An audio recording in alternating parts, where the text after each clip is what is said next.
ഉത്തരേന്ത്യയിൽ ഇതിപ്പോൾ ഉത്സവ കാലമാണ്. നവരാത്രി ഉത്സവ ആഘോഷങ്ങൾ ആരംഭിക്കുന്നു. ദുർഗാപൂജയുടെ ഉത്സവ ആഘോഷങ്ങളാണ് പശ്ചിമ ബംഗാളിൽ അടക്കമുള്ളത്. ഇപ്പോൾ ഈ ഒരു സാഹചര്യത്തിൽ പശ്ചിമ ബംഗാളിലെ ആഘോഷങ്ങൾക്ക് കൂടുതൽ രുചി പകരുന്ന അവിടുത്തെ ഭക്ഷണ വിഭവങ്ങൾ തന്നെയാണ്. അതിൽ പ്രധാനപ്പെട്ടത് മത്സ്യവിഭവങ്ങളാണ്.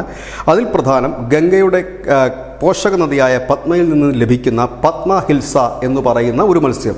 ഈ ഹിൽസ മത്സ്യം വലിയ ഡിമാൻഡുള്ള മത്സ്യമാണ്. ലോകത്ത് ഈ ഹിൽസ ഉൽപ്പാദനത്തിൽ, മത്സ്യ ഉൽപ്പാദനത്തിൽ 70% ഉൽപ്പാദിപ്പിക്കുന്നത് നമ്മളുടെ അയൽ രാജ്യമായ ബംഗ്ലാദേശാണ്.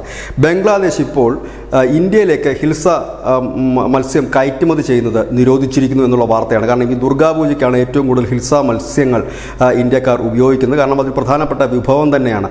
ആ മത്സ്യത്തിൻ്റെ കയറ്റുമതി ബംഗ്ലാദേശ് സർക്കാർ നിരോധിച്ചിരിക്കുന്നു. ഇന്ത്യയിൽ ഗുജറാത്തിലും ഒഡീഷയിലും മാത്രമാണ് ഈ ഹിൽസയുടെ കൃഷി ഉള്ളത്, മത്സ്യം ലഭിക്കുന്നത്. ഒപ്പം തന്നെ മ്യാൻമാറിൽ ലഭിക്കുന്നു. അത് വളരെ ഒരു ചെറിയ അളവ് മാത്രമേ ഉള്ളൂ. അതുകൊണ്ട് തന്നെ മത്സ്യത്തിന് വലിയ രീതിയിലുള്ള വില വർദ്ധിക്കുകയും ചെയ്തിട്ടുണ്ട്. ഇത് ആദ്യമായിട്ടല്ല ബംഗ്ലാദേശ് ഈ ഹിൽസ മത്സ്യങ്ങൾ നമുക്ക് തരാതിരിക്കുന്നത്. 2012 തൊട്ട് 2020 വരെ പല ഘട്ടങ്ങളിൽ ബംഗ്ലാദേശ് ഈ ഹിൽസ മത്സ്യത്തിൻ്റെ കയറ്റുമതി നിരോധിച്ചിരുന്നു. അതിന് പറയുന്ന കാരണം ഉൽപ്പാദനം കുറവെന്നായിരുന്നു. പക്ഷേ അതല്ലായിരുന്നു. 2012 തീസ്ത നദീജല തർക്കവുമായി ബന്ധപ്പെട്ടാണ് നമുക്ക് മത്സ്യം തരാതിരുന്നത്. പിന്നീട് ഷേഖ് ഹസീന ഇടപെട്ട മത്സ്യം തരിക തന്നെ ചെയ്തു. ഈ മത്സ്യം വെറുതെ അങ്ങ് തരികയല്ല. ബംഗ്ലാദേശ് അതിൻ്റെ ഉദ്ഘാടനം, ഈ മത്സ്യ കയറ്റുമതി ഉദ്ഘാടനം തന്നെ വലിയ ചടങ്ങായിട്ടാണ് നടത്തുന്നത്.